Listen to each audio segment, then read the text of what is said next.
অ্যানসিবলের যে কিছু জিনিস ডিফল্ট জিনিস আমাদেরকে জানতে হবে। অ্যানসিবল কিভাবে কাজ করে। অ্যানসিবল আপনার এসএসএস প্রোটোকল ইউজ করে কাজ করে, ঠিক আছে? কিন্তু তার কাজ করার একটা মডালিটি আছে। অ্যানসিবলের ডিফল্ট কনফিগারেশন ডিরেক্টরি হচ্ছে ইটিসি অ্যানসিবল, অ্যানসিবল ডিএফজি। আপনাদের জন্য মোর ভিজিবল কোনটা কালার? এই আচ্ছা, অ্যানসিবল সিএফজি হচ্ছে আমার ডিফল্ট কনফিগারেশন ফাইল। অ্যানসিবলে আপনাকে আপনি যখন অ্যানসিবলকে কোনো ইনস্ট্রাকশন দিবেন, আপনাকে একটা ইনভেন্টরি ফাইল মেনটেন করতে হবে। কি ফাইল মেনটেন করতে হবে? Inventory file. লাইক হচ্ছে আপনার এখানে এরকম একটা ফাইল থাকবে, এই ফাইলের মধ্যে আপনার গ্রুপ করা থাকবে। এটা হচ্ছে অ্যাপ নোট, অ্যাপ নোট একটা গ্রুপ, তার মেম্বার হচ্ছে এই চারটা সার্ভার। এটা হচ্ছে একটা ডিবি গ্রুপ, হ্যাঁ, ডিবি গ্রুপ, তার মেম্বার হচ্ছে তারা। এখন আপনি যখন অ্যানসিবল থেকে কোনো কমান্ড রান করবেন, আপনি বলে দিবেন যে তুমি অ্যাপ নোডের মধ্যে যাও, তখন সেই চারটা সার্ভারের মধ্যে গিয়া আপনার এক্সিকিউশন করে আসবে। আপনি বলে দিবেন যে তুমি ডিবি গ্রুপে যাও, তাহলে ডিবির এই সার্ভারগুলোতে গিয়ে সে এক্সিকিউশন করে আসবে। ক্লিয়ার? সো আমাদেরকে অ্যানসিবলে একটা প্রথম কাজ হচ্ছে আমাকে অ্যানসিবলের কনফিগারেশন ফাইলটা ঠিক করে নিতে হবে। 2 নম্বরে অ্যানসিবলে যদি আপনি কোনো এক্সিকিউশন করতে চান, আপনাকে অবশ্যই ম্যান্ডেটরি হচ্ছে আপনাকে ইনভেন্টরি ফাইল মেইনটেইন করতে হবে। ঠিক আছে? ইনভেন্টরিতে আপনি কি ভাবে ডেটা রাখতে পারেন? ইনভেন্টরি ফাইলের মধ্যে আপনি ডাইরেক্ট এখানে সার্ভারের আইপি দিয়ে বলে দিতে পারেন 192.168.44.210। এটা একটা সার্ভার, এভাবে একটা দিতে পারেন। আপনি গ্রুপ করতে পারেন, অ্যাপ হচ্ছে গ্রুপ, অ্যাপ গ্রুপের মধ্যে এই হচ্ছে আইপি। আপনি তারপর হচ্ছে আপনি আরেকটা কাজ করতে পারবেন, চিলড্রেন তৈরি করতে পারবেন। অ্যাপ মানে ডিবি, ডিবি চিলড্রেন হচ্ছে, চিলড্রেন দিয়ে আপনি লিস্ট অফ গ্রুপকে বলে দিতে পারবেন এটা এটা এটা, এই তিনটা গ্রুপ হচ্ছে তার চিলড্রেন। মানে কি, সে হচ্ছে বাবা মা, তার এখানে হচ্ছে তার বাচ্চা কাচ্চা। আপনি যখন বাবা মার নাম ধরে কল করবেন তখন সবগুলা তার বাচ্চাদের, এখানে কিন্তু আপনাকে গ্রুপ বলতে হবে। এখানে যেমন আপনি ডাইরেক্ট আইপি বলছেন, গ্রুপের মধ্যে আইপি মেম্বার হচ্ছে আইপি, সার্ভারের আইপি বলছেন।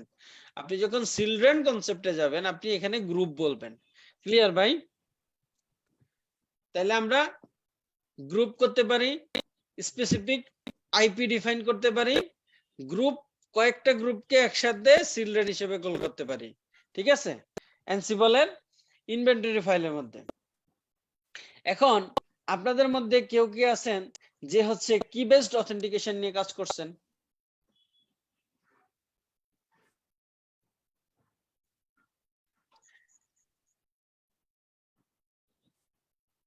ভাই আপনারা ওই যে প্রাইভেট কি পাবলিক কি দিয়ে সার্ভারে অ্যাক্সেস করছেন না আগে পরে কেউ করছেন? হ্যাঁ ভাই, সেটাকে বলে হচ্ছে কি বেসড অথেন্টিকেশন। অথেন্টিকেশন তো দুইটা হয়, একটা হচ্ছে পাসওয়ার্ড অথেন্টিকেশন, হ্যাঁ, পাসওয়ার্ড অথ, আরটা হচ্ছে কি বেসড অথ। কি বেসড অথ, AWS ইউজ করা। পাসওয়ার্ড বেসড অথেন্টিকেশনে কি হয়, আপনি ইউজার নেম দিবেন, আইপি পাসওয়ার্ড দিবেন। আর কি বেসড অথেন্টিকেশনে হচ্ছে আপনার এখানে একটা পেয়ার থাকে, একটা হচ্ছে প্রাইভেট কি আর প্রাইভেট কি, আর একটা হচ্ছে আপনার পাবলিক কি। ঠিক আছে? পাবলিক কি, আপনি এই পাবলিক কিটা হচ্ছে আপনার সবগুলো সার্ভারের মধ্যে দিয়ে দিবেন। আপনি যেখান থেকে অ্যাক্সেস করতে যাবেন সেখানে আপনি প্রাইভেট কিটা ইউজ করতে হবে। ঠিক আছে? আমরা এটা দেখবো ইনশাআল্লাহ। হ্যাঁ, এখন আপনার এখানে দেখেন একটা কনসেপ্ট বাকি রয়ে গেছে। আমি বললাম যে আপনাকে কনফিগারেশন ম্যানেজ করতে হবে। হ্যাঁ, আমরা কনফিগারেশন ফাইল দিলাম, সবই দিলাম, কিন্তু সার্ভারগুলা একজন আরেকজনের সাথে কিভাবে কানেক্ট করবে, কমিউনিকেশনটা কিভাবে হবে? আপনি দুইটা হয়তো এখানে দেখেন এনসিবল আমরা কখন ইউজ করব? এনসিবল ইউজ করব আমরা অ্যাডমিনিস্ট্রেটিভ টাস্কের জন্য, তাই না?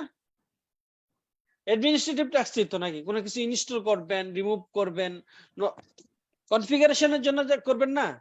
এখন আপনি এনসিবল যে হোস্ট আছে সেখান থেকে আপনি যে সার্ভার গুলাতে ম্যানেজ করবেন, সেই সার্ভার গুলাতে আপনার এনসিবল থেকে আপনি যে ইউজারটা করবেন, যে ইউজারটা ইউজ করবেন, ওই সার্ভার গুলাতে ওই নামের ইউজারটা থাকতে হবে, ঠিক আছে? এবং তার পাসওয়ার্ড সেট করা থাকতে হবে, অথবা তার হচ্ছে কি এক্সপোজ করে, মানে এক্সপোজ করে দিতে হবে। ভাই বুঝছেন? এ হচ্ছে আমার অটোমেশন সার্ভার। এই অটোমেশন সার্ভার থেকে আমি যখন এই নোডগুলোতে যাব, সেক্ষেত্রে এই অটোমেশন সার্ভার থেকে আপনি যদি রুট ইউজার দিয়ে যান, তাহলে আপনার এইগুলাতে আপনি যখন কি করবে, এখান থেকে কপি পাঠাবেন, সে কি করবে, এখানে আসবে, এসে চেক করবে, রুট নামের ইউজার দেখবে, তার পাসওয়ার্ড চেক করবে, দেন হচ্ছে অপারেশনটা করবে। কারণ এখানকার ইউজার কিন্তু এখানে এসে অপারেশন করবে না, সে জাস্ট প্যাকেটটা নিয়ে এখানে চলে আসবে, আইসা তারা বলবে এই তোমার কাছে তোমার রুট, এই হচ্ছে তার পাসওয়ার্ড, এটার জন্য হচ্ছে এই অপারেশন করতে বলছে। সে চেক করবে, ইউজার চেক করে তারপরে অথেন্টিকেশন থাকলে সে রান করে দিবে। সো আপনার পূর্ব সত্য অ্যানসিবল রেডি করার সময় আপনাকে অবশ্যই একটা, এইখানে প্রত্যেকটা নোডের মধ্যে একটা ইউজার থাকতে হবে, যার হচ্ছে সুডো প্রিভিলেজ থাকতে হবে। সুডো বলেন, জানেন তো না? সুডো কি বলেন তো? root user permission, root user, super user, super user do. Super user do. Super user do মানে কি? সুপার ইউজার যা করতে পারবে সেও তা করতে পারবে। একদম বাংলা কথায় হচ্ছে এই কি বলা যেতে পারে এটা,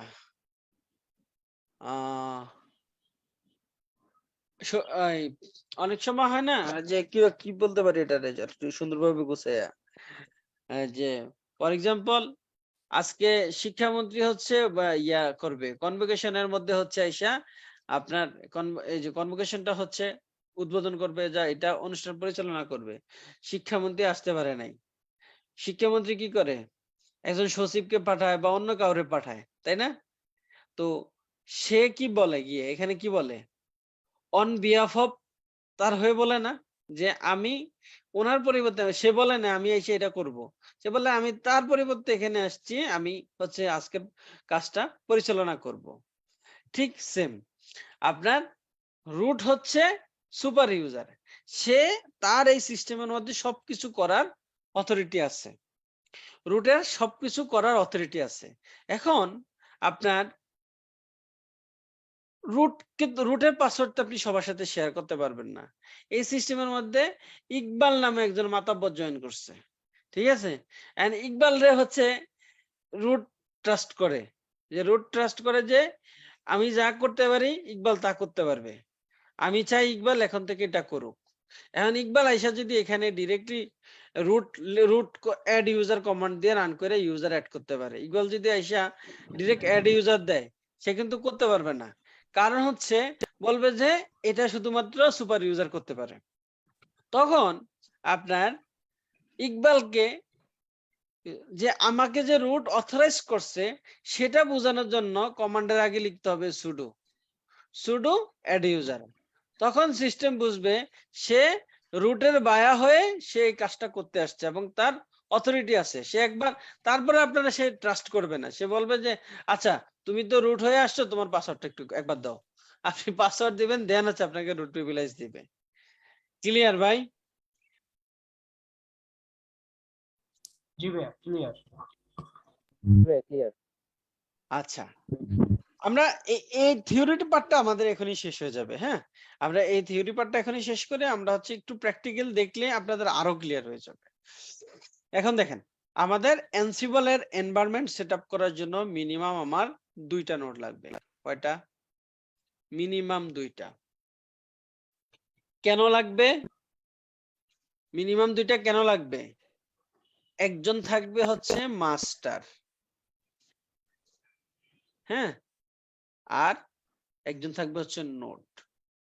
মিনিমাম একজন নোড থাকলে কি হবে, সে এখান থেকে ইনস্ট্রাকশন দিবে, এখানে এক্সিকিউট হবে, তাহলে আপনি টেস্ট করতে পারবেন, রাইট? এখন আপনার যদি পিসি তে ক্যাপাসিটি থাকে, আপনি এখানে 3টা দেন, এখানে আরেকটা দেন,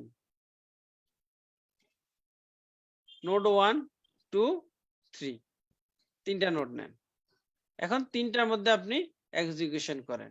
সো এগুলারে বলা হয় মাস্টার, ঠিক আছে, যেখান থেকে আপনি অটোমেশন স্ক্রিপ্ট রান করবেন। আর এগুলারে বলা হয় হচ্ছে ক্লায়েন্ট বা নোড, ক্লায়েন্ট অথবা নোড, যেখানে আপনি অপারেশনটা এক্সিকিউট করবেন। তো আপনার এনভায়রনমেন্ট হায়ারে কি এরকম হবে, মাস্টার থাকবে, নোড থাকবে। ক্লিয়ার ভাই? জি ভাইয়া ক্লিয়ার।